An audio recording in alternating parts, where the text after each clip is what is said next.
Hey guys, welcome back. We are super excited today to have Holly Wootten on the podcast, an incredible runner who races trail, fell, sky, and ultra disciplines, and recently won the Helvellyn Sky Ultra. And if you've ever actually tried to hike up Helvellyn in the Lake District, you'll know how technical that mountain is. So racing it is mental.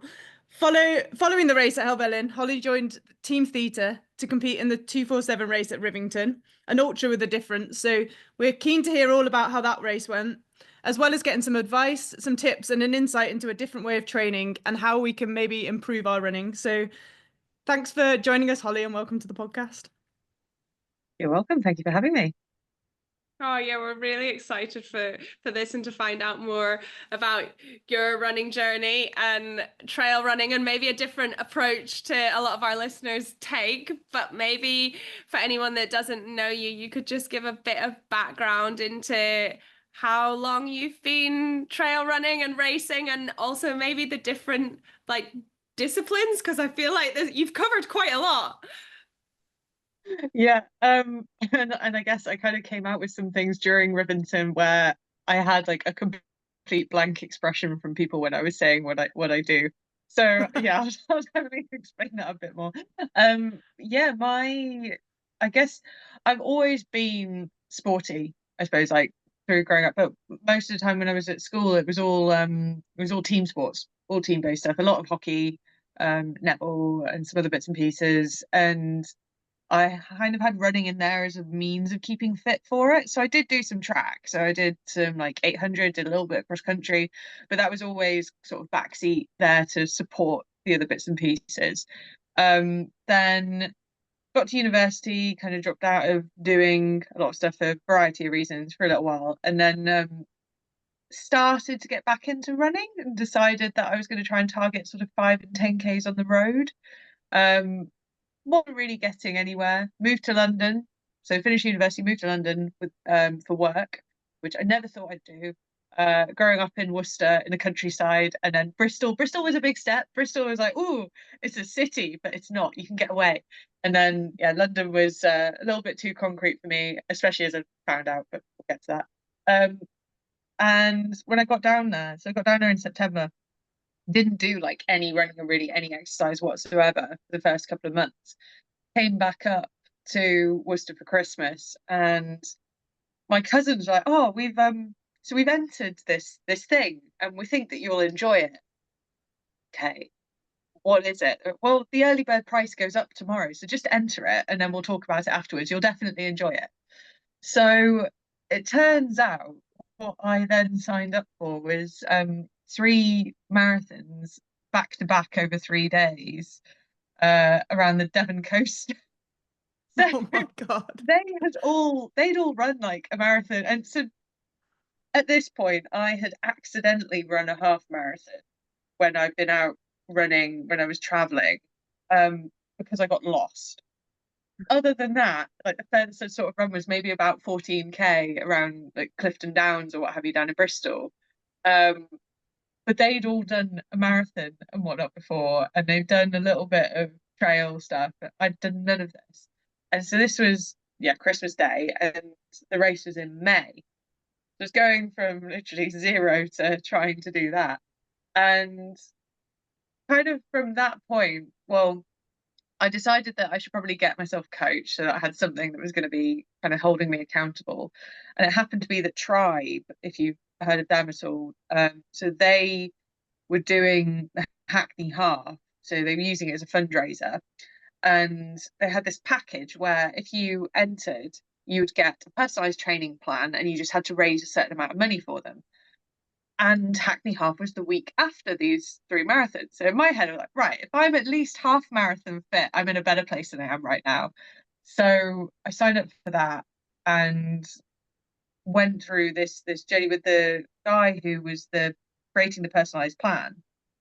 Sent out a message to everyone saying, "What are your commitments beforehand?" And I said, "Oh, well, the week before, I'm just doing 3 marathons, back to back, and I'm currently not running." I've never done a trail race. I've never run a marathon. Can you get me over the line? And he was really great. Took it on as a challenge, and actually he's still my coach now. So No way. we've kind of gone through, we've sort of gone through this whole journey together. For him, he mainly had like a road and track coaching background. So I was, I suppose, like a bit of a fun experiment. So we've learned and grown and everything, tried loads of things out to see if it all works and how my body reacts to it, how it comes out in races over the past couple of years. So that was Christmas of, what was it, 2017? So 2018 was when that happened. It's kind of not really looked back from there. For a little while, I was insisting that I was a 5 and 10k road runner. So this was after the marathon. A 5 and 10k road runner that just happens to do trail marathons at the weekend as my long run. Because I'm a terrible person, but you see that epic video advertising a race. I'm like, I have to do that, sign up. Oh, suddenly the 5k that I was supposed to be doing has just sort of gone out the window, and I'm now going and running somewhere. So for the first couple of years, it was, a lot of it was like a good bit of fun and everything. And then it was only really, I suppose, a similar story to a lot of people, kind of when the pandemic hit, I then had a bit of time to run, started doing that. I actually scarpered out of London at the start of the pandemic, went up to Worcester because my parents had spare rooms. So, oh, get out of the city, go up there, then at least I can kind of continue running and stuff. But my internet connection was so poor. So I used to work for an asset and wealth management consultancy firm, and my connection was so poor that they were like, "You can't be in Worcester. This is not good." So my clients were based in America, and I said to them, "I was like, what's another hour? Could I go out to the Alps?"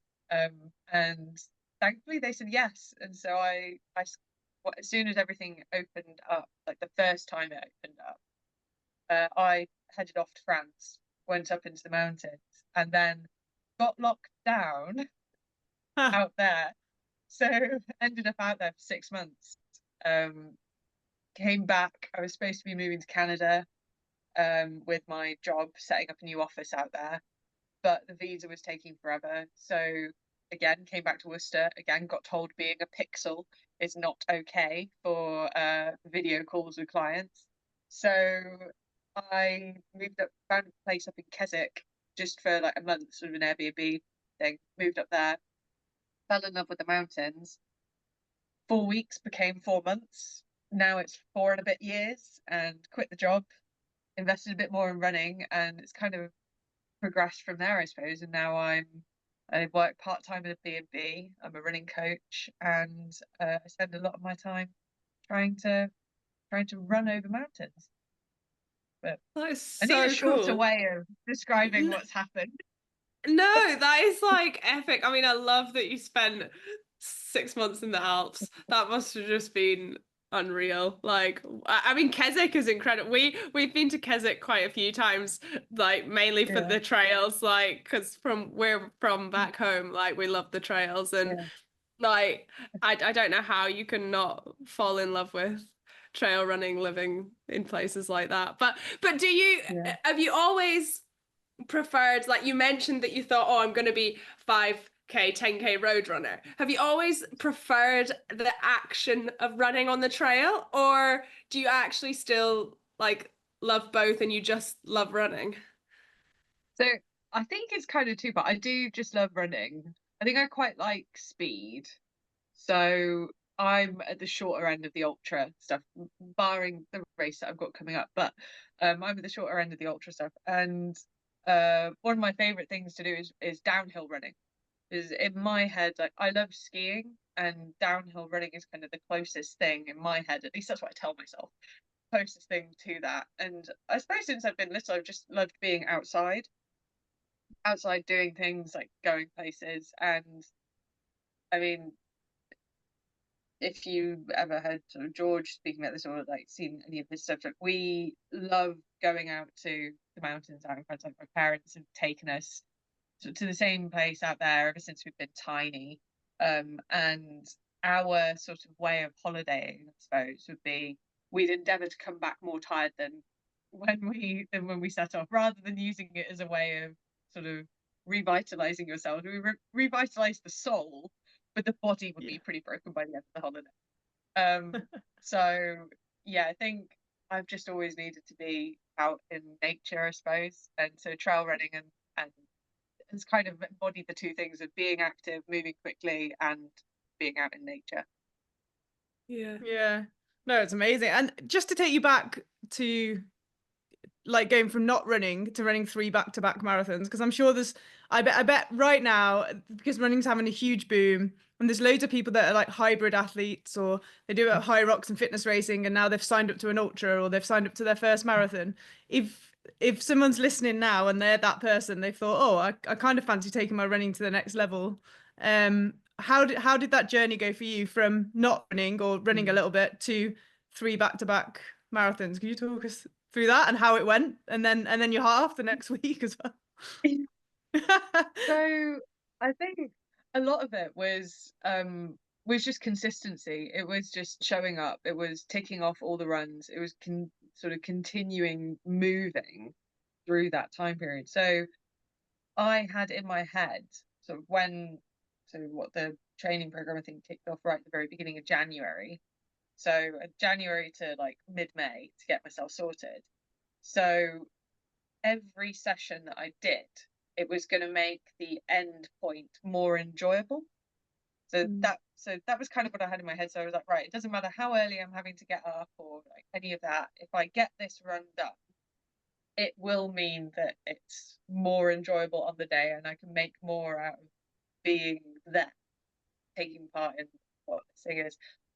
And mentally, I think that really helped me, because when I first sort of thought about what the challenge was that we were taking on, I couldn't get my head around it at all. I've never run that far on one day, let alone running that far 3 days in a row. And the Devon coastline, North Devon, is not flat. It was quite a bit of elevation over those couple of days as well. So I think there was that bit of consistency, like continuing to show up, building up gradually as well. I think the tendency is when you pick a challenge that's quite a step on from where you are, you try to instantly elevate the training that you're doing and just boost it right up. Like, oh, I know where I need to be, so I'm going to try and be there now. And then you get so many people that you can do that. You can just bump it up, but not for very long. The likelihood is you'll bump it up maybe for a week, maybe for 2, and then either you'll get injured, or it's just such a, like, you need a mental break from it. You just sort of, it's hard, like really hard to suddenly jump up. Whereas if you do it gradually, both your body can kind of increase with you and like go with you and not break, but then it doesn't feel like such a sudden shock mentally to like, oh, I'm doing all of this training now, like it's tough. All I'm doing is going out and brutalizing myself every day, and at the end of the day, that's not so enjoyable. But building up gradually, you can kind of enjoy the process as you're going. So I think those are the two things, like consistency and being gradual, not trying to jump in and do it straight away. But yeah, it was and then enjoy it at the end of the day. If it's the first time you're doing one of these big things, take the expectation away from it and just enjoy doing it, because at the end of the day, that's what we do. We do sport, we do all this stuff because we enjoy doing it. So don't forget that when you're out there, because otherwise, like, why do it in the first place? Yeah, no, absolutely. And then I'm kind of intrigued, like, you said you love running downhill. You obviously must be incredible at running uphill also, because like you just won the Helvellyn race and many other races you have won with a lot of elevation in them. But what are your thoughts on like uphill running as training, and like the crossover that it has to other running? And then also maybe like I always think of trail running. I want to word this right, but like, so when me and like Faye at home go out for a trail run, we don't like really look at our watch or our pace or anything, because we're like going up a hill and then coming back down and going up a hill, and we just like, we always do it for like a good time, really. Whereas I think a lot of people like at the moment training running are like, I need to hit this split, I need to hit that. Like, do do you have that in your like training when you're doing all of your hill work and things, or is it more perceived effort, or how does that make sense, that question? Yeah, no, it does. And it's a really interesting one, because the whole of so our coaching that we do, whether someone's coming in to us to do road, or like if they're increasing their running for high rocks, or if they're doing trail or ultra, we have the same approach of, we do everything effort based. And we do, if you do lactic threshold tests like fairly regularly, you can use your heart rate, because everyone's heart rate is, well, it's all specific to them. So when you're looking at like Strava or Garmin or Forest or Sunto, they've got these heart rate sort of bands in there that they've just predicted, or they've done a 220 minus your age and worked out kind of your zones from that with your heart rate. Those are things that work for the average person. No one is actually the average person. We've got all of these data points, and so we can get an indication, but actually it doesn't really work. And you'll listen to some people. So two very good friends of mine, they run pretty much like same outcomes for races, but when you look at their heart rates, if you were to take their BPM, one of them is an entirely different zone to the other one. And so when they're running at the same kind of effort level, then they'll be in the same zone for them, but their BPM is wildly different. So, but they do lactic threshold tests quite regularly, so they know what to be looking out for themselves. But if you can't do that, then the easiest thing to do is kind of like a talk test. So how many words are you getting out, or how many words could you get out if you were talking to yourself whilst you're running?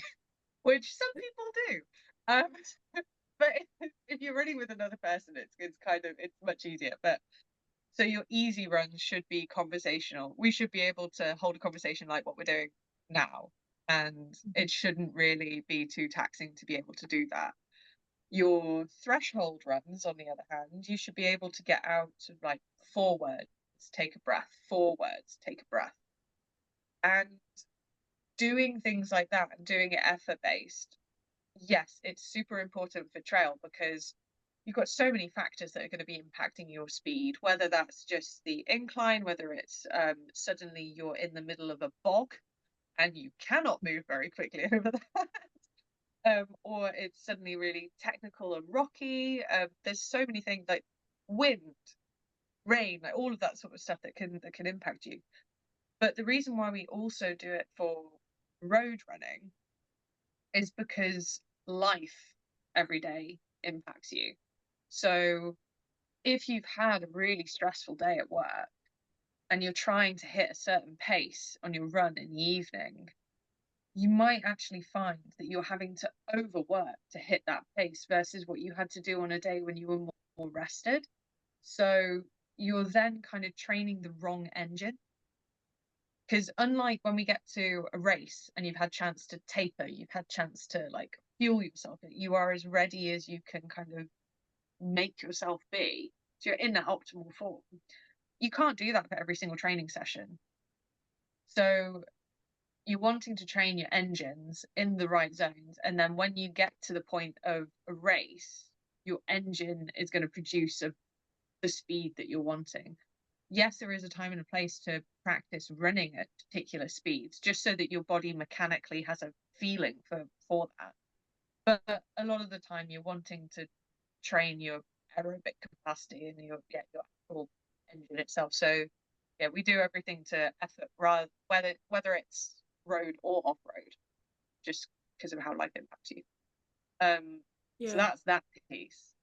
Uphill running, yes, it's super good, because you're adding resistance into what you're doing just by virtue of going uphill. Like it is hard. You are putting more power in. When you're thinking about high rocks, that kind of motion that you're going through is, if you were to really exaggerate it, it would be like what you're doing for a sled push. And conversely, but sled pushing is incredibly good for uphill running. So we actually do some of that in our strength and conditioning sessions that we do for hill running, because that motion kind of translates between the two. But yeah, it's great for explosivity. So when you're trying to get off the mark, just the fact that you're all running so quickly on your 1Ks in between things. But then, yeah, also for your sled push and just general power, like thinking about it, you know, with wall balls and everything, that kind of explosive motion that you've got, your uphill running is going to be helping with that as well. So if you're doing those uphill sprints, it is hard. It is horrible. By the end of the session, your legs feel like they're in bits, but it's really good both for power and strength in your legs, as well as training your aerobic capacity in your engine. So I think hill sprints are really good. Yeah, such a good crossover, isn't there? And if someone was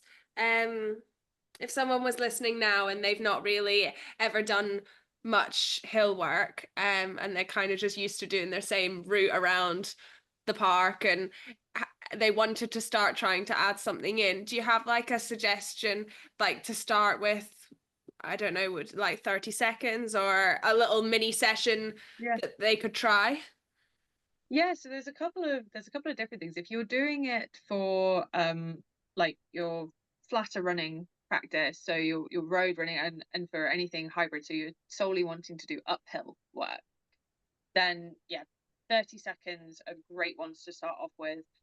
Doing a session where you're doing, say, like 10 to 12, but split it into 2 sets, so you've got a little bit of rest in between, and just take it so easy on your recovery back down. You want to, for anything where you're looking at kind of that 90% zone, so you sprint, you're wanting to make it quality. So yes, you are going to be fatiguing over the session, but you almost want to try and make it so that every rep that you're doing is a quality one. You're recovered, ready to go by the time you get to that turning point at the bottom to go back up.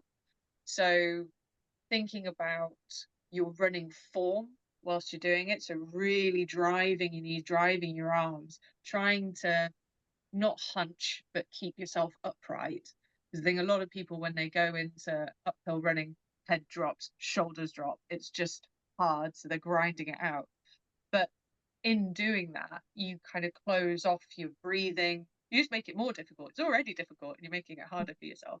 So because they're only short 30-second bursts, you can kind of hone in on, be like, okay, well, I'm really going to think about how am I running for this 30 seconds, and just be as efficient as you can. So yeah, 30-second reps, 10 to 12 of them, and split them into 2 sets, so you've got a little bit of recovery time in between. So like 3 minutes of either just jogging around, or you've got your water bottle at the bottom, kind of if it's a nice warm day, you don't need to keep yourself moving too much. If it's a cold day, don't let yourself get too cold, because then trying to sprint off the back of being cold, it's not going to end well. But then if you're looking at doing trail running, one of the biggest things that we see is people train for uphill. People, whether they're doing hill sprints or whether they're going on the stepper, people train for uphill. People seldom train for downhill, unless there's somewhere where they can actually get onto something hilly and be running down. So we've got a number of athletes that we coach who are in flatter parts of the country, and the way that we get them to train so that their legs and their minds are ready for pushing going down is, you don't need much of a hill. You need like maybe a 50-meter stretch of an incline that is runnable, tough but runnable, both up and down. And then your intervals that you would normally do, your longer intervals, instead of just going out and running for, say, 5, 8, 10 minutes in like a loop or what have you, you're doing a loop, but you're doing it over that 50-meter stretch. So the point of it is that you're trying to maintain the same effort level whether you're running up or down. So as you're going up the 50-meter stretch, you're sort of reducing your speed a bit because you're trying to keep your effort level in your sort of threshold zone. You get to the top, you turn around, and you have to pick up the pace to go back down because you're trying to keep your effort level up. So and you can progress it as well. You can start off on road, so you're not having to think about your feet and the terrain. You're just on something nice and smooth and even. And then if you're going to be doing something more technical, in the end, you can, as well as sort of playing around with the length of time that you're doing each of these threshold blocks at, you can then also increase the technicality of what you're running on. So you're getting to the point of training hard over technical ground, but you haven't got to go somewhere to find a big hill. You just need a little 50-meter stretch and just do it over that. And then you're building up strength in your legs for downhill. So as well as when you're going uphill, you get like, you know, if you think as you're running down, all of your weight is going through your legs each time, and you're partially braking. Even if you're moving fluidly, you're still partially braking each time. And the forces are massive that are going through you. So if you're doing that practice, you are building up your leg strength. If you look at off-road runners and you look at uphill specialists versus downhill specialists, the way that they are made up is very different. You've got uphill runners tend to be like really light and sprightly, and they can just float up a hill. And you get downhill runners, it's like bigger quads, bigger calves, and they're sucking up all of that energy as they're going down. So yeah, I think that downhill element, if someone is wanting to go and do trail, if you can add in a little bit of those, they're called Kenyan hills. If you can add a bit of Kenyan hills in, a bit of downhill practice, it gives a massive advantage over people that only use the stepper or only do hill sprints. Yeah, that is crazy, because I mean, I wish I'd have known this years ago when I'd like done some, like just jumped into some ultras and did my, I feel like the hybrid thing that's happening now happened to me like 10, 15 years ago, and I was like, oh, I'll just give one a go. And I remember I did like 100-miler close to home, and it had some really technical stuff in about halfway and then on the way back. And I was thinking, oh, it's all right. There's loads of down, like I'll be absolutely fine. But like once it came, I'd say over 50 miles, and it came to the down, oh my God, I wanted to go up or flat, and I'd be fine. Come to the down and my quads and my knees were just like blowing up, because like you've said, I thought, oh, I trained some up and I've done loads of running on the trails and the flats. I hadn't even considered running down. So I think that's, if there's anybody that's signed up to a race and starts to think, oh yeah, there's quite a lot of elevation, but it's all right because I've got loads of down. Like, yeah, the downhill running is probably something to really focus on, just so your knees and your quads don't blow up. Because mine definitely did. I think I was hobbling towards it. I think you saw me, didn't you, Evan? You were like, you don't even look like you're running. I was like, I feel like I'm running, but I don't look like I'm running. More of a shuffle. Yeah. Hey, the ultra shuffle is a great thing. Yeah. You feel like you're moving quicker than you are. Yeah, you feel like you're going really fast, and you see a video and you're like, wow, is that what I look like? Yeah. But I think it's it's invaluable, like somebody actually, and a coach actually saying go and train and giving some specific giving a specific training session to go and do to work on downhill, because I think it is something that you just naturally go, oh, I'll be fine on the down, because you kind of think more about your aerobic state rather than how your body's going to cope with the elevation. Yeah, definitely. I had a question then, and now you've sorry, I'm sorry. But I'll jump in with one then. Holly, we've talked about your start, we've said a bit about your recent races, but when did it click for you, and when did you start to realize you were so good at this? And also, I think, Em, at the beginning, you asked about the different disciplines. Could you give us a little bit on like the fell, the ultra, the sky? Like, because I know like doing skyline races is mental technical running. Yeah, so I think that was the word that I came out with at Rivington, and just got like a complete blank like expression back. I think I got asked like, oh, like, this is a really technical trail, like what do you think? And I was like, I'm a sky runner, like this is really flat and horrible and fast and everything for me. So for anyone that doesn't know, so sky running is the official sort of definition ends up going on, I can't remember what percentage it is, but there needs to be a certain amount of the course where there's a certain percentage of a gradient for climbs and descents. But ultimately, they end up being very technical races with, yes, a lot of elevation over the course of them. And some of them might involve ropes at certain points. A lot of them involve sort of hands-on rock scrambling, whether you're going up or down. And yeah, they're quite punchy. So the one that I did, last year I did a bunch on the World Series circuit, and those were all much shorter than what I've done this year.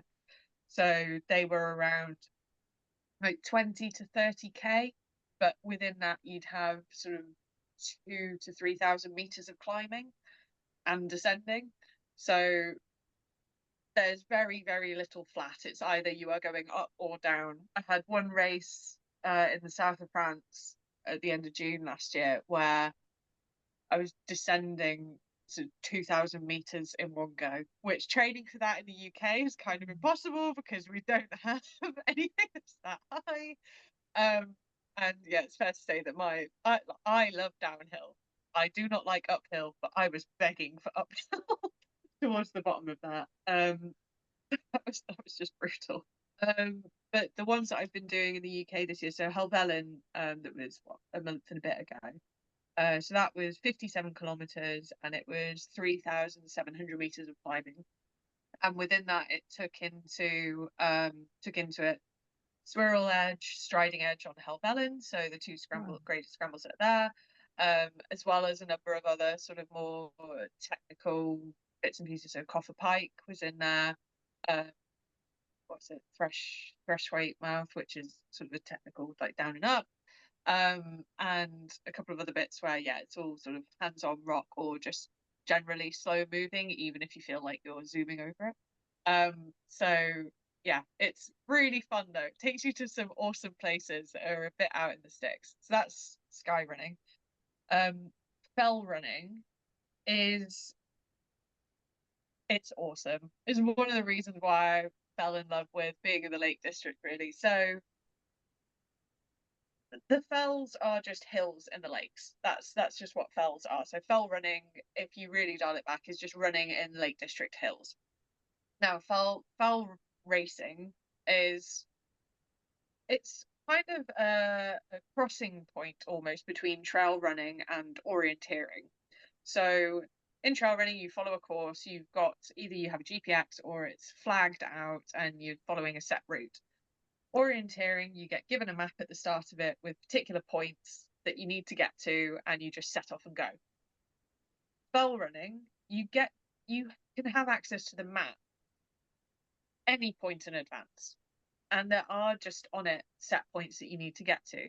So, and it invariably the routes don't change every year. So people over the years have refined the lines that they take. So if you look at a race, say if you were to look at a race on Strava Flyby, you'd probably find that the vast majority of people would take the same route round. Now you can't have GPX on your watch, so you can't have like the route loaded up onto there. So either you're following a map and compass, you're following a human, or you're following your memory of the route. And it's brilliant. You'll get some races where you've got in the lead up to it, like as a club up in Keswick, we'll go out and we'll go and recce a particular section. And we'll go and try and find the best line between two set points that you need to go to. So like, is it straight down? Actually, is it that it's quicker to do more of a banana because the terrain is a little bit better? Like, do you want to, if you do that, do you then lose less height or like climb less or what have you? So it gets really interesting. And then come race day, you'll have some races where you'll just see everyone get to a particular point, dib in at it. So you've got a little dibber on your wrist, they'll dib in at that point. And then everyone sets off in different directions to get to the next one.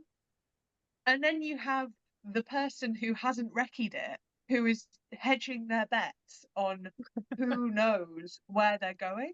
So everyone, for fell racing, everyone wears their club vests. So then you have the thing of like recognizing the club vests and going, right, what area are we in? Okay, this person from this club probably knows where they're going, which I actually ended up leading some people astray who were using that logic. I did a race a couple of years ago where I had run that section of the route only once ever. I'd only been up in that bit once. And in my head, I thought I had a better line to try on race day that I hadn't practiced. And so I didn't know whether it was maybe going to be right or not, but I was like, no, committing to it. I'm going to go for it. I'm going to see what happens. And so I set off on this one bit, and I was way right of where everyone else was, and like, feeling really smug, was moving over better ground, like, yes, I found something that no one else has. Should have really thought, hang on, this race is really old. These people, like everyone has been running this race for a really long time. The likelihood of me having found a new line, having explored this area once, is so slim. Anyway, I proceeded to pull like 10 to 15 people with me because I'm there in a Keswick vest. We're not very far from Keswick. And oh, Keswick runner, she must know where she's going.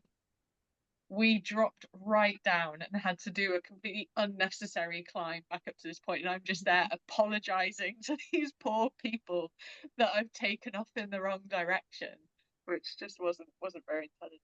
But on the other side of things, you get some guys who know the area like the absolute back of their hands, and they play really awesome mind games with each other. So some of them that are really fast, if they haven't had time to recce the area, they'll be trying to cling on to someone else at the front and kind of playing a bit of a game of cat and mouse of like, okay, when do I go to push past them now that I know where I am? And then the person in front is going, right, I know that I've got this person behind me who's quicker than me and that they're using me. How do I shake them? So one of the guys at the club, he what he'll do is he'll know that there's a drop down on the next bit, and so he'll set off looking like he's going in one particular direction over the crest of a hill and start descending. And then as soon as he knows that he's just dropped out of sight, he'll right himself onto the correct route, hoping that those people have just shot off in the wrong direction. So it's really good fun. Fell running is yeah, exactly. So yeah, fell running is really great. And then it's just, if you think about like the difference between road racing and trail racing in how much more like low-key and social and everything it is, do that jump again and you get fell running. So like everyone is milling around and chatting and whatnot at the start, like whilst you're running, everyone is talking to each other, like the tactics that happen are a good bit of fun banter and whatnot. And I mean, it costs a couple of quid to enter these races. At the end, if it's in the winter, everyone piles into a shed all sweaty and muddy and horrible, and some people sort of covered in blood and whatnot. And then there's tea and cake that's there, and so you'll have the guys who are like the elite sort of English champs and whatnot, who are at the front, who are just milling around with everyone who, like, even the backpackers or whatnot, like everyone is just completely intermingled with each other, which is just lovely. And yeah, if it's the summer, everyone's kind of collapsed in a heap with a beer, like in a stream if they can. But yeah, it's really low key. It's really good fun. It's really social, and it's just hilarious seeing what ends up happening sometimes with people just covering the mountains.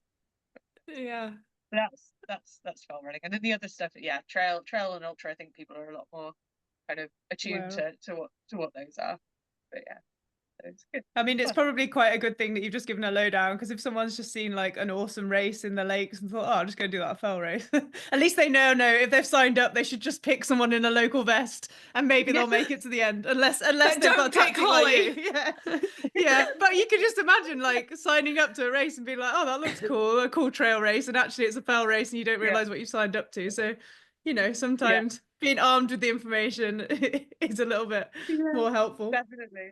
Yeah, we have through winter and actually through summer as well, but through winter, there's this winter series which it's just brilliant. They're all short races and they're kind of to keep everyone ticking over through the cold months, but a lot of them will just be like maybe maximum an hour of running, hour and a half of running.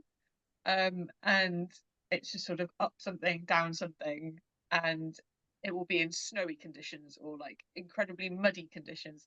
The likelihood of being able to see is really quite slim, but it's great. Everyone rocks up. It tends to kick off at around 11 o'clock. Fell runners don't like to get up early for racing in the morning.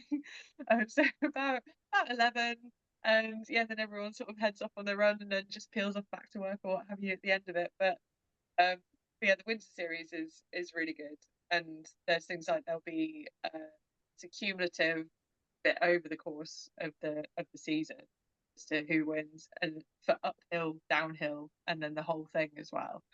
And then in the summer, the summer series is like a series of Wednesday evening races, so like 7 p.m. when it's light enough, everyone kind of like heads out on the hills and then peels off into the pub afterwards.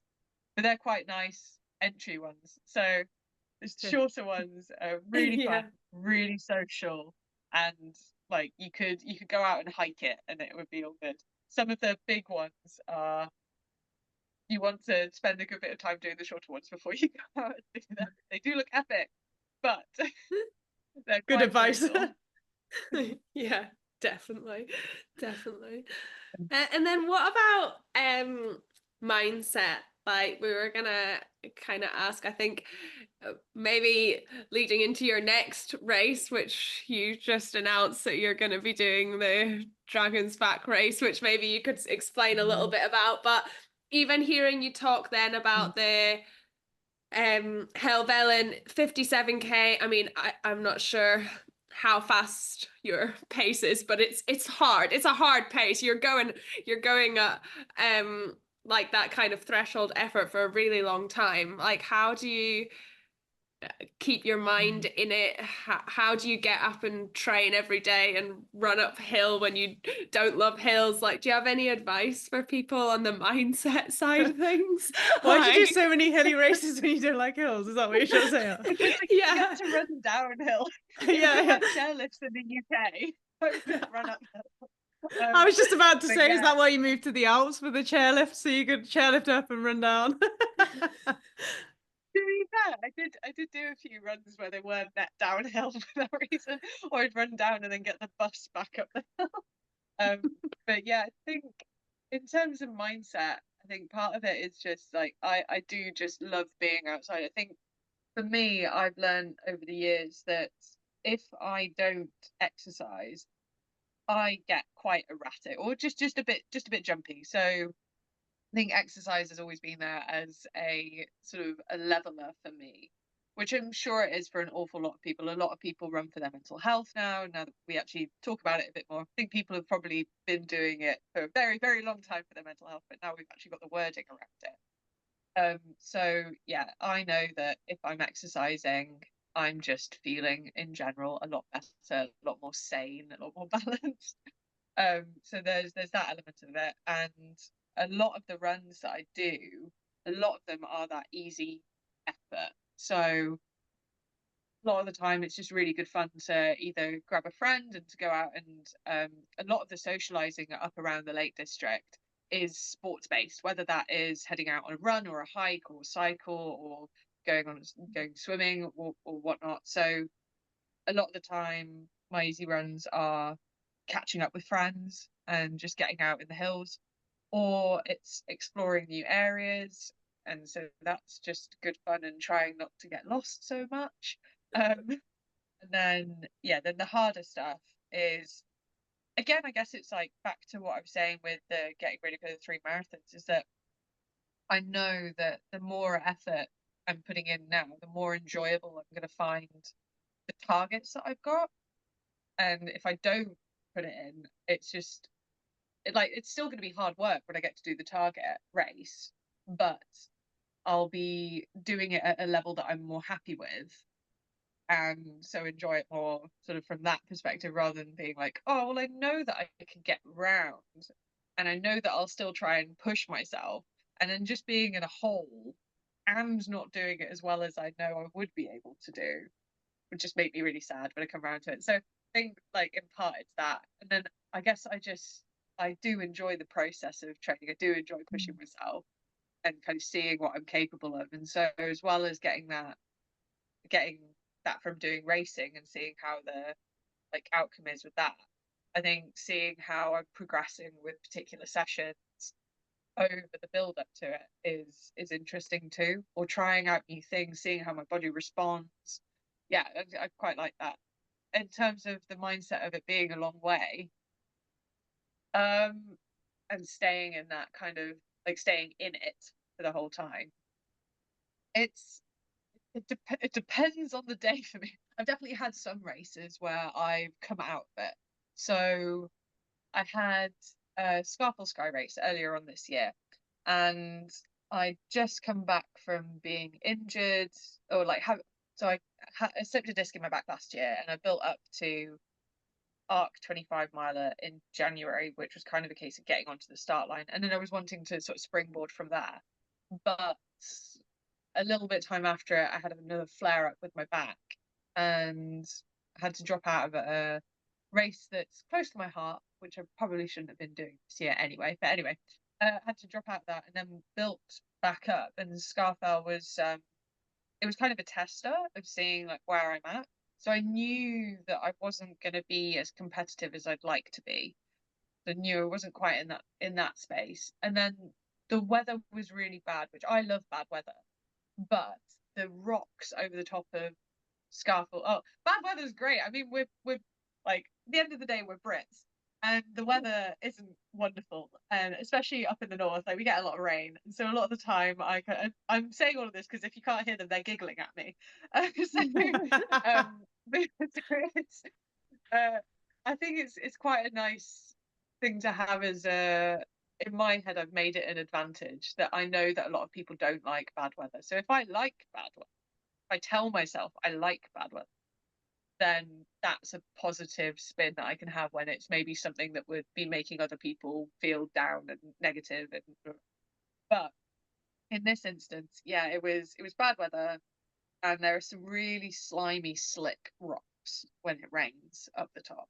And because I just come back from a flare up, I was like, oh well, I don't want to push things, slip, and then end up hurting myself, because yeah, the big goal is what's coming up at Dragon's Back. So I checked out because I was like, well, I shouldn't be pushing myself. And so I had this weird race of like the first part of it was really good, felt really in it, and then had like a couple of hours of just sort of moving in the hills until I was chatting with this guy, and then all of a sudden there was a female voice that came up behind me, and I was like, right, I haven't come this far into this race to get, I think at this point there was like, I don't know, 7k to go or something, and it was all downhill. It was like, so A, I'm not getting overtaken with 7k to go. B, I am absolutely not getting overtaken with running downhill. That's just not happening. And so yeah, I kind of checked back into the race, got a wiggle on, and then put like a decent run in. But it wasn't a very satisfactory sort of ending to it. It was like, oh, you know, I got through it, showed that like my back is in one piece and I can go from here. But oh, why did I just sort of check out of that the whole time? So in the other races, I think I find bits to focus on, or I sort of break the race down into sections, and then making it those manageable bits, I can keep my head engaged with it as I'm going through.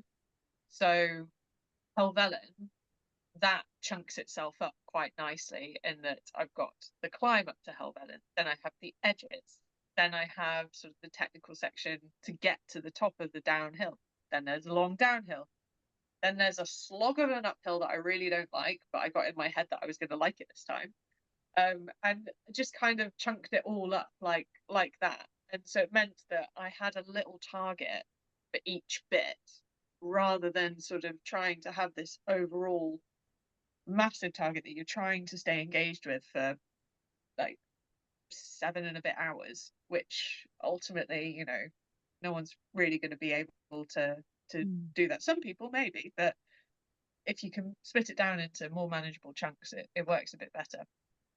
So Dragon's Back is so that's a 6-day stage race from Conway in North Wales down to Cardiff Castle. So from Conway Castle to Cardiff Castle, castle to castle. So it's 370 kilometers and about 17,000 meters of climbing over the 6 days. And it's, I guess the way of putting it is, as you're moving, if you look around and you see something that looks really gnarly and big hill-wise that's in front of you, you're going up that. So it's called the Dragon's Back because it's going down the spine of Wales. So if you look at the mountain ranges, you can sort of make out an abstract dragon down Wales. And so it goes all the way down, does the tail, and then it goes to Cardiff because that's just a nice way of tying it up, finishing it in another castle in the capital. So that's a really key one for trying to chunk up, because if you try and think about it all in one go, it's just completely, you can't wrap your head around it at all. It's so long. There's so much climbing. It's like 50 odd hours of running. So the days themselves are all very different to each other. And then within the days, there's different sections as well. So I kind of try and chunk it up to at least make it so I'm splitting the days by thirds. Because yeah, otherwise it's very, very long, very far. It really is. But stage racing, honestly, it's possibly my favorite thing. So yes, it was the way that I got into things with the three marathons, but the camaraderie and everything that you have around it is just different to anything else. At the end of the day, it's so tough for everyone, whether you're at the front of the field or the back of the field. It ends up being this thing of everybody is collectively taking on the race. So it's us versus the race. So everyone is supportive of each other, which is amazing. When you're in camp in the evening, you're all in a world of pain, but you're in a world of shared pain, and you've all decided to be there. So you're all very similar minded. Even the volunteers, the work that the volunteers do, the hours that they're putting in that week is crazy. I've had some friends that have done it, and they have to take a week off afterwards to recover from it because of like what they're doing as well. So everyone that is there because they love what we're doing, and so you're in this bubble for a week, which is amazing. Which is all you need to do. I say all you need to do. All you need to do is run, eat, sleep. It's all you need to do, which is amazing. It's easier said than done, but yeah, it's just the coolest thing. In case you can't tell, I really love this. I did it in 2023, and I did it then as like a means of practicing, I suppose, for this year where I'm going to go at it hard.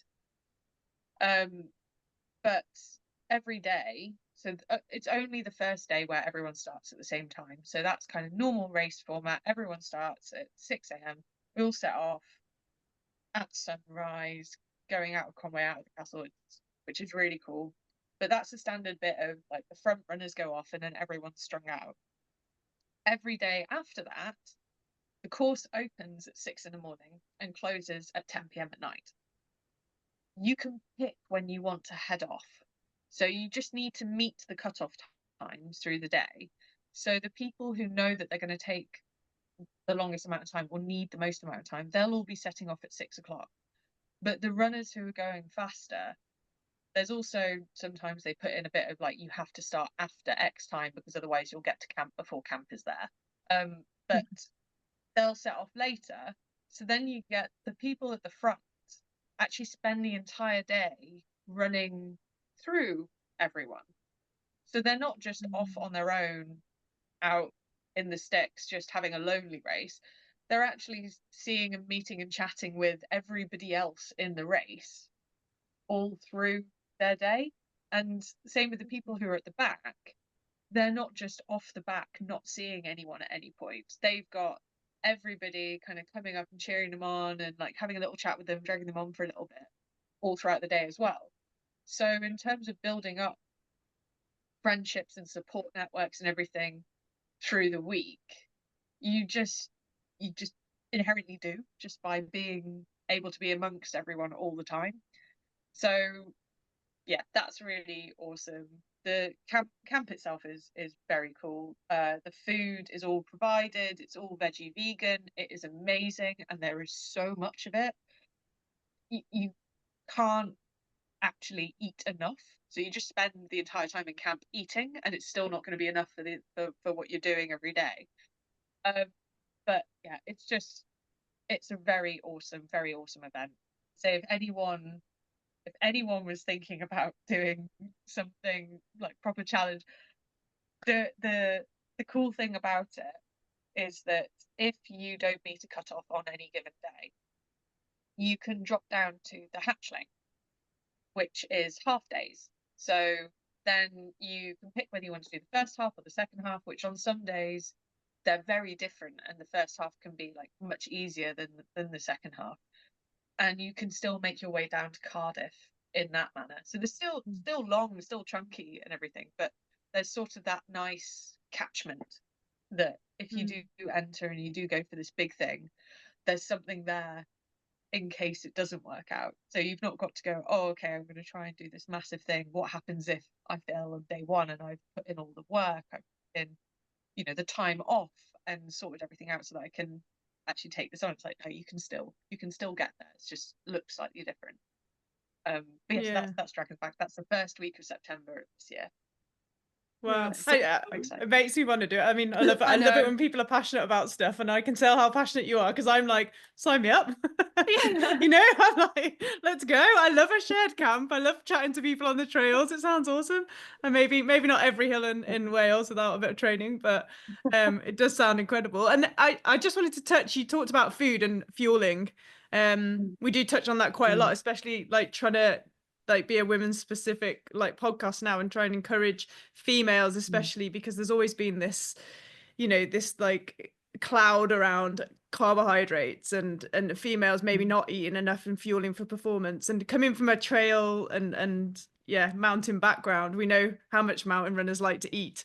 And it's really cool to see and hear you say you can't eat enough. Do you have any tips or anything you can share on like fueling, any supplements or anything you take like specifically as a female, or any advice you would give to anyone for not just trail running but like running specifically or high rocks and to increase their like potential and their performance by using food as fuel? Yeah, so it's been a really it's been one of the things that I've focused on this year actually in the prep. So all the races that I've done this year have all been I've been trying to do something in them that will help me with Dragon's Back.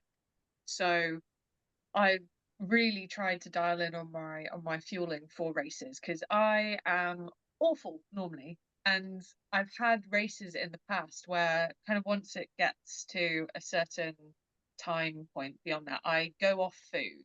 So after about 3 hours, I don't want to eat anything, and I know that I can still get through, which I think possibly is maybe a female thing with how we burn like our fat and everything. We have more fat reserves, so we can keep going on reserves for a bit longer than maybe than men can. So I know that can do that, but when I think about it, I'm like, I've had a long period of time where I've been a bit grumpy like in a race, and I know that I'm not performing very well at that point, and I can clearly see that. And then when I eventually remember that I probably should eat something, after that point I suddenly pick up. So there's been a lot of races in the past where I've kind of looked at it and I've been like performing really well because I've fueled well in the lead up to it. I've done the whole thing of eating really well the day before, making sure that I have a good breakfast, starting off really well on my nutrition. Then I've fallen off the wagon, had kind of this dip in the middle until I remember to eat again, and then suddenly I pick back up and I finish and I'm like, probably could have put in a bit more, but I just didn't fuel very well in the middle of it. So I've been trying to sort that out this year. I think part of it has been trying to make sure that I actually have regular meals. So a lot of the time I get pretty sporadic with that. A lot of it has been making sure that each run that I'm doing, so all of my training, I'm fueling for, because as well as training your body for the physical endeavor that you're doing from your legs, your heart and lungs, that sort of perspective, you also train your mind. for doing it, but you also train your gut, or you should also be training your gut for being able to cope with taking things on. Because, you know, if you think about fire that's burning, if you give it more logs, it's going to be burning better. So, you know, if you give too many logs, there's going to be a point where you just snuff it out. And if you don't give it enough, again, it's going to just sort of dwindle and die, or just be little embers. So it's similar with your body, and you need to just make sure that you're kind of trying to optimally feed it all the time. You're getting it used to doing that. So for 14 Peaks Ultra, when I did that earlier this year, I decided that I was really going to think about my fueling during it. I was going to make sure that I was taking on enough carbs and all of this. I really should have calculated things beforehand, because I didn't until afterwards. I was like, right, in my head I was like, this makes sense. I'd done some runs where, so I used Voom, and I'd been having Voom bars like through the hour, and so I was like, right, okay, I'll have like a cube of Voom every 15 minutes, and then I'll at the end of finishing a bar, so there's 4 cubes in a bar. At the end of finishing a bar, I'll then have like a Morton gel, and then the next 15 minutes I'll start like having the Voom bar again. So kind of did that, and it was working really well. What I forgot was I was having just water while I was practicing this. So come race day, I was like, oh, well, I'll do my nutrition strategy, and then I'll have fusion in my water as well, which is 90 grams of carbs. So the Voom bars are like 45 grams of carbs. And then those, and I was like, oh, I need to be having one of these an hour. So yeah, this like the first 3 hours of the race, I was having what, like close to 140 grams of carbs, because I was topping it with other bits of That's impressive, to be fair. There was no wonder that by the time I got to Ogren, I was going to be heading up Tryfan, and the heat hit me. As well as the heat hitting me, my stomach just went, no, we have had enough.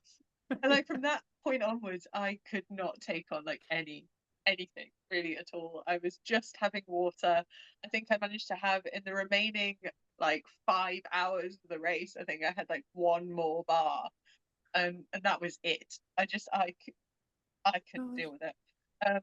So I'd say try and like really think about what you're putting into your body beforehand. I only calculated this afterwards. I was like, okay, that's not very smart. But then put my slightly more intelligent cap on, and when I went into Helvellyn, I calculated everything beforehand, and I've learned that I do go off food at a certain point. So rather than trying to battle that, I should embrace it and flit between using solids and liquids as my carb loading. So long as I keep the carbs coming in at a regular rate, I can go for like an hour where I'm just having the liquid based ones with the fusion, the Voom fusion stuff, and then the next hour I can have them just through bars and gels, and then I can go back. And I've found that for me, that means that I can keep things more consistent, because I shouldn't really just be having liquid based carbs, and I shouldn't really just be, what I know I can't just rely on solids. I know some people can just have liquid, can just have solid and just have water, and they're totally fine. But I know that at some point I'm going to go off the solid stuff. So rather than trying to follow what everyone else does, I guess this is the key thing, is rather than trying to follow what everyone else does, it's like, okay, well, I know that I want to be getting in around sort of 90 to 110 grams of carbs an hour, not 130 to 140, 90 to 100. And to yeah, it was a poor decision, that. And to do that, I know that what works for me is a mix of some liquids, some solids. And so I've like, there's the outcome, and I have my own way of getting that. It's, you know, everyone's gut is different. This is the same to everyone's heart rate is different. Like, everyone's gut is different. But it is important. It is super important to keep yourself fueled, because yeah, you can't expect your body to give you the output that you want if you're not giving it anything to produce that output from. We had chatting with one of our athletes that we coached the other day, and she's got half marathon coming up. She's got Great North Run coming up. And she was like, oh, I need to lose X amount of pounds before starting it because I would need to be lighter. If I'm lighter, I'll be faster. And there's something to be said for an initial weight loss that you might have that does help you go faster. If you are lighter, then it is easier to power yourself. But there's a massive trade-off point to the bit where if you're under fueling in order to get there, again, you're not giving your body anything to power itself. So we were saying with her, it's like, if you feel that you would be happier if you lost a little bit, then okay, but not at the expense of your like muscles, your power, your fueling that you have there. So it was absolutely do not be trying to lose weight in the lead up to a race. That week leading up to it, you should not be in deficit at that point. It's not just about carb loading the day before. It's about the week leading up to when you've got a race. It's fueling yourself right all through that week. It's hydrating yourself right all through that week. If you go into that being like, oh, I need to get lighter and lighter and lighter, and if I'm the lightest I can possibly be for race day, great. It's like, no, that's not good, because you're going to be tired. You're going to feel weak. You're just going to have nothing there. Your body has been using everything to lose weight. So it's been going, oh, okay, like, I'm not being given the calories. I'll eat part of myself, in essence, and that will help me lose weight. So no, your body needs to eat other things, not you. It needs to eat the fuel and empower you on race day. So it is a really interesting one. I've seen so many people over the years where it's gone wrong. So when I was at school, the running club that I went to, so Worcester Athletics, our age group, we had really quite a strong bunch of endurance track runners who have gone on to do track-based and road-based, sort of like up to 10k. Well, actually, some of them have gone up to half a marathon distance now that we're a bit older. But it was really sad to see the difference between the men and women, and that the guys would just fuel themselves properly, and the girls went down this route of lighter is faster, lighter is faster, lighter is faster, and all ended up with stress fractures at the very least, or ending up in hospital with some form of eating disorder. And it was really sad to see the potential just get completely lost from that. But then also just, you're not happy when you're at that point either. So yeah, it's a shame that I guess society is kind of angled or geared itself into women thinking that they just need to be lighter all the time. You do get it a bit with guys, slightly less so, but with women, yeah, it's definitely really prevalent. It's kind of always front and center in their heads. I have a friend who really enjoys cycling, like really loves it, but for years wouldn't do it because she was like, oh no, but it makes my legs big. It's like, but you really enjoy it. It's like, but it makes my legs big, so I don't want to do it. And this whole thing around like image and performance and enjoyment and everything, it's so mangled for women, I think, that eating is good, training is great. Yes, your body shape is going to change, but I mean, for me now, I've worked out over how many years that scales don't really work for me. My body changes so much, whether it's like at the point I'm in with my cycle, whether it's like at the point I'm in with my training, if I'm doing more flat running versus more elevation, if I'm doing longer races or shorter races, my weight just fluctuates constantly. So just like eat, train, race, but definitely eat. Eating is good. Yeah, no, it's good. Totally. Yeah, it's so true, and it's like really good advice, and I think a lot of people will relate to what you're saying, and it's important, like you say, to find something that works for you. And your body and a mix of like the liquid carbs and the gels for races and all that sort of thing. Just work it out. But yeah, be happy and healthy at the end of the day. That's what we need. Yeah. Like happy Yeah, and healthy. definitely. I'm aware we're getting close to wrapping up, but I do want to touch on the 247 event at Rivington, where you were part of Team Theta, Yes. which I mean you can probably explain better than me, but there was a run loop that you had to do as a team. I'll let you explain what you had to do Yeah. and how you found it. Well, so for those of you that don't know, so George Wootten is my brother, and so he's founder of Theta. And I think it was maybe 2 weeks beforehand, he was like, "Oh, there's this event, and we need like be able to be part of the team. Like, can you do it?" I was like, "Well, I'll have just done an ultra, so maybe like it sounds like it'd be good fun." But I wouldn't count on me, and I don't know what shape I'm going to be in. I might be a bit broken. Anyway, the event itself was, so yes, there was a 5.1k trail loop, and then there was like the Tent of Pain, which was where all the ski ergs were. And so you were a team of 5, and you had to send out on the run. So on the hour every hour, so 12-hour event, on the hour every hour, the run kicked off. And you had to send a minimum of 2 people out on the run. But you could send all of you if you wanted to. And then when you get back from the run, for the remaining period within the hour, you can ski erg. The way that the point system worked was it was 5 points per runner completing the loop in the hour, and then it was a point per 250 meters ski erged. So coming into it, so George is just getting back from a stress fracture at the moment, so he wasn't going to be running, so he was only ever going to be ski erging. So it meant that then, as soon as the first person got back from our team, we would have at least one person and just being sort of straight on the ski erg.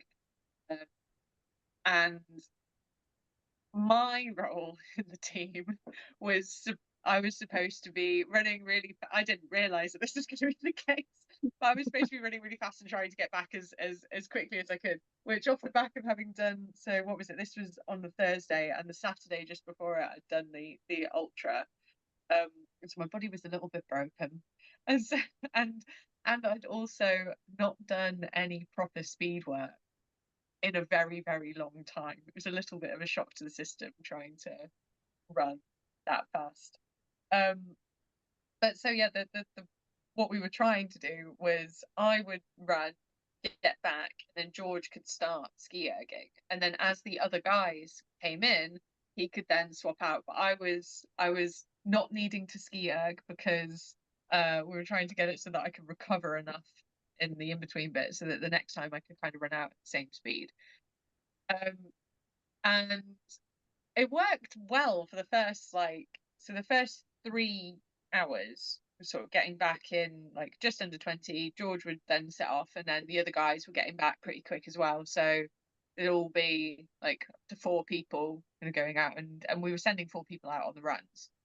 Then we decided to give me a run where I could take it a bit easier, and Ollie Russell went out and smashed the run, got back, and then they went. And so we decided to kind of switch it between the 2 of us. Travis also went out and did a speedy run, and we thought like maybe it'll work a bit better doing it like that. Got to run number 7, or hour 7. That went really well. I got in, and then we were like, oh god, probably not gotten back too quickly. But George was like, I can't do like 6 minutes, 6 or 7 minutes on the ski erg on my own. So got in, and I was like, right, I'll join in. Never ski erged before in my life. So that was interesting. But at this point, so I got in, and this was when one of the guys at 247 tried to like interview me, and I came out with a bit of I'm a sky runner, if anyone's heard it. And yes, I did say it in some form of high squeaky voice. So he would do this as I was watching like George. So he'd set off at the speed of light because he thought that I was going to be taking over from him, and he's just slowly dying. And poor, like, I felt really bad because I was supposed to be jumping in and at least giving him like 20 seconds rest.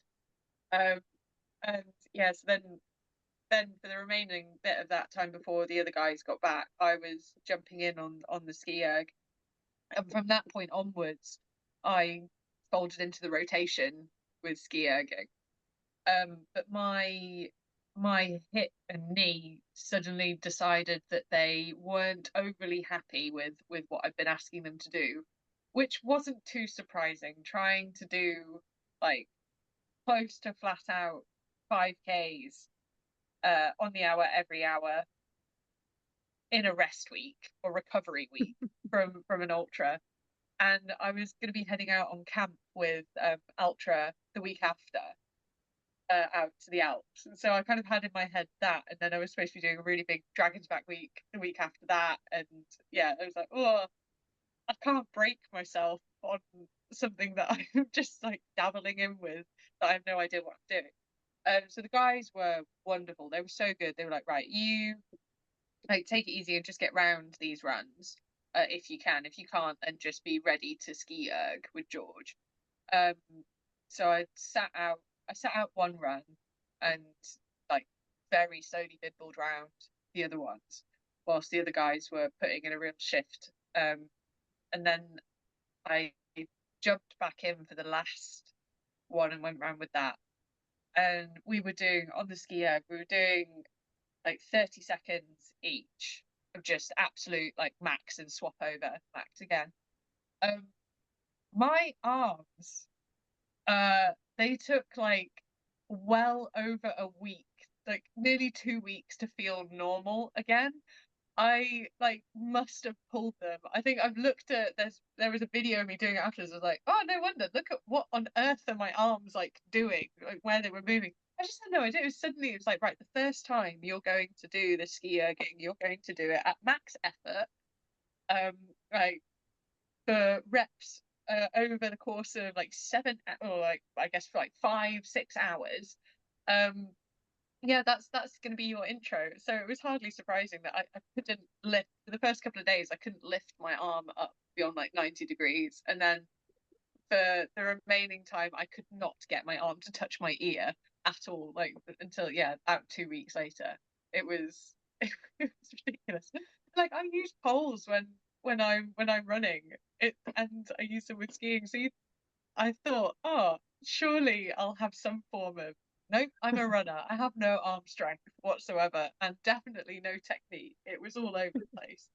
So I mean, it's yeah, pretty it brutal was to throw you in. It's pretty brutal to throw you into like a ski erg and then make you do it for hours. You know, most people do it in like their first session for an hour and get to get the hang of it. I feel like that's quite a full on initiation to oh a bit of a god. hybrid way of Essentially, training. yeah, it was literally the first time touching a ski erg. It was just go, max effort. No practice, Mm. just off you go.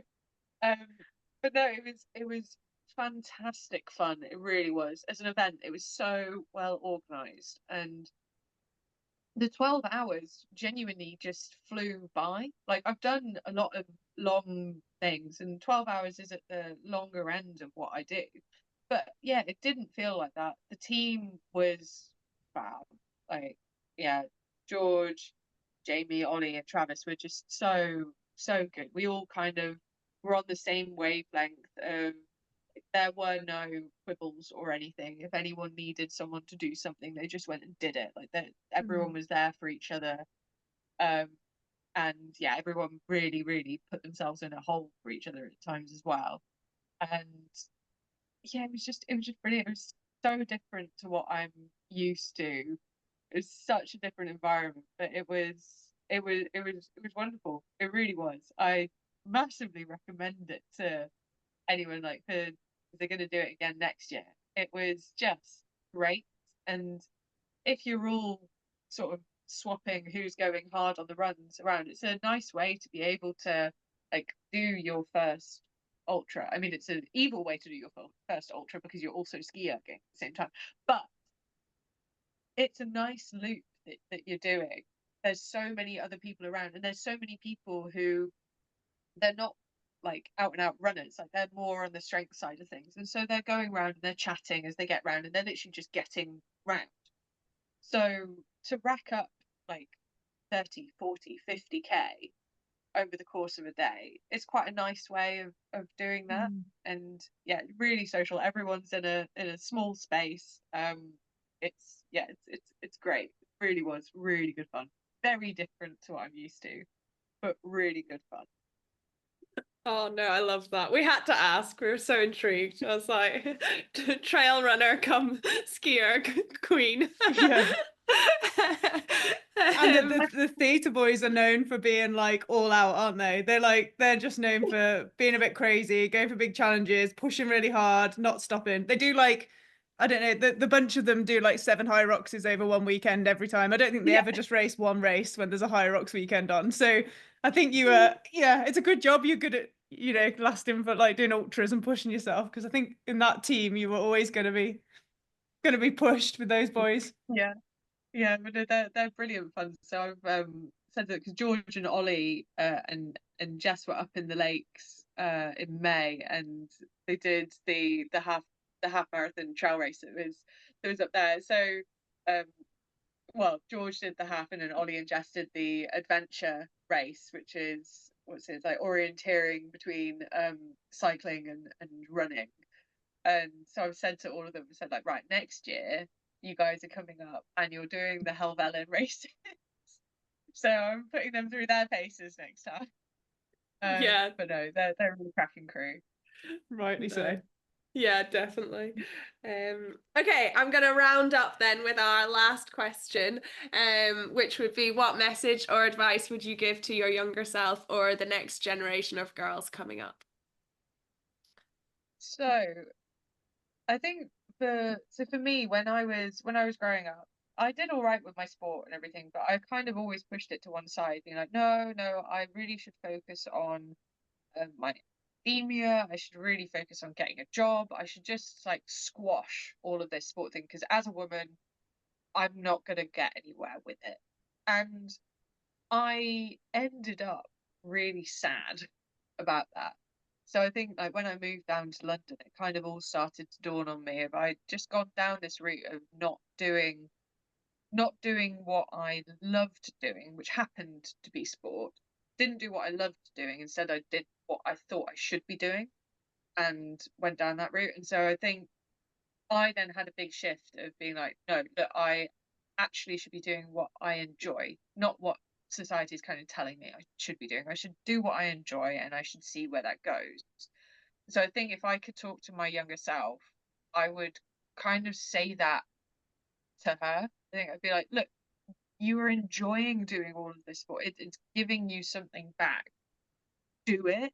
Like, push yourself in that bit that you're enjoying. Yes, the other stuff is important, but at the end of the day, your happiness is so much more important than anything else. Like, you know, what is the point of, I mean, the job that I had when I was in London, I was making a lot of money, but I was like, I'm making a lot of money, but for what point? I'm kind of saving away with all of this stuff and not exactly really doing anything with it. Like, and the thing that I enjoy, I can't do because doing this. I think I needed to find a better balance. So I think the key thing for me is if you enjoy it, it doesn't matter what other people think. It doesn't matter what society is telling you to do. If you enjoy this thing, do it. Because at the end of the day, you and your mind and your happiness is the important thing, and it doesn't really matter whether it looks lovely on social media or whether, you know, all the people that you admire, if they're doing it or not. It's like that you matter. At the end of the day, they're there, but they don't matter. At the very, very end of the day, their thoughts on what you're doing doesn't matter either. You need to be happy with yourself and what you're doing. So I think that's the big thing, I think. Yeah, And you yeah, can do it. 100%. Like, Yeah.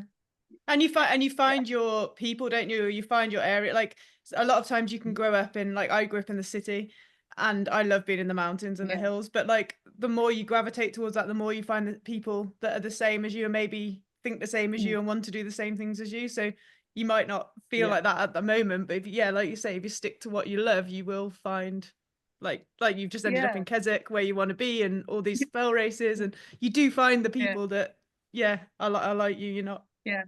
so good, such Yeah, good advice. definitely.